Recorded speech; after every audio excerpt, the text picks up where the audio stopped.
Assalamualaikum warahmatullahi wabarakatuh. Perkenalkan, nama saya Ahmad Santo. Pada kesempatan kali ini saya akan membuat video mata kuliah PTI, yang mana video ini sebagai UTS makul ini. Baiklah, langsung saja ke soalnya. Jelaskan apa yang dimaksud dengan teknologi informasi dan sistem informasi. Teknologi informasi ialah istilah umum untuk teknologi apapun yang membantu manusia dalam membuat, mengubah, menyimpan, mengomunikasikan, atau menyebarkan informasi. Sedangkan sistem informasi ialah kombinasi dari teknologi informasi dan aktivitas orang yang menggunakan teknologi itu untuk mendukung suatu operasi dan manajemen. Dalam arti yang sangat luas, istilah sistem informasi yang penting digunakan merujuk kepada interaksi antara orang, proses algoritmik, data, dan teknologi. Lanjut ke pertanyaan kedua. Sebutkan elemen komputer dan jelaskan pengertiannya. Di sini elemen komputer terbagi menjadi 3: hardware, software, dan brainware. Hardware atau perangkat keras merupakan peralatan komputer yang terlihat secara fisik dan nyata, yang dapat dipegang secara langsung dan berfungsi untuk mendukung proses komputerisasi. Software atau perangkat lunak merupakan komponen sistem komputer yang berupa aplikasi atau program yang tertanam pada hardware. Software berfungsi sebagai perantara antara pengguna brainware dengan perangkat keras hardware untuk melakukan suatu proses. Brainware ialah manusia yang mengoperasikan dan mengendalikan sistem komputer. Bagaimana canggihnya komputer, tanpa brainware, komputer tersebut tak berarti apa-apa.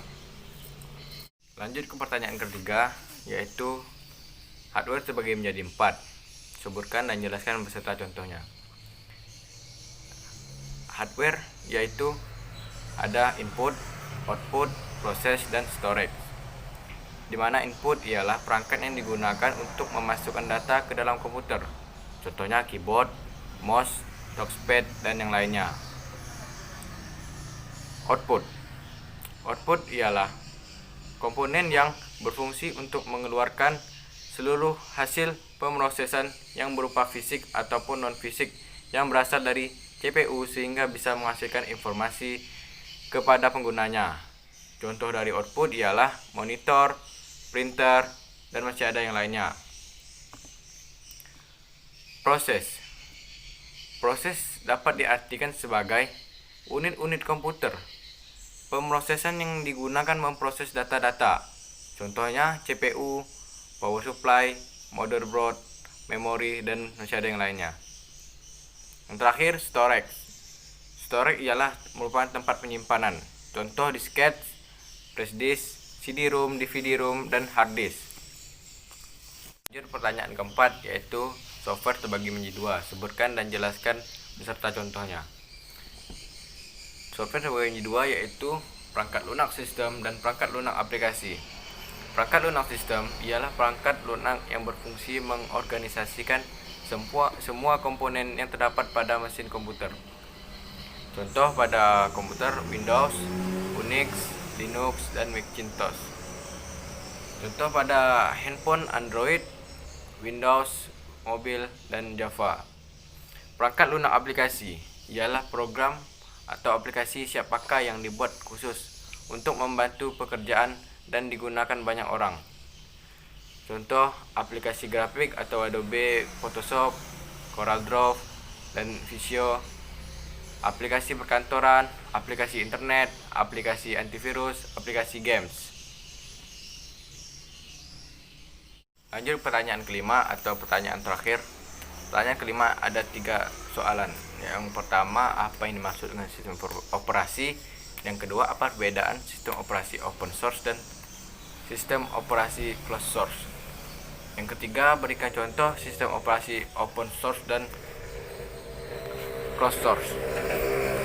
Sistem operasi ialah perangkat lunak sistem yang mengatur sumber daya dari perangkat keras dan perangkat lunak serta sebagai daemon untuk program komputer.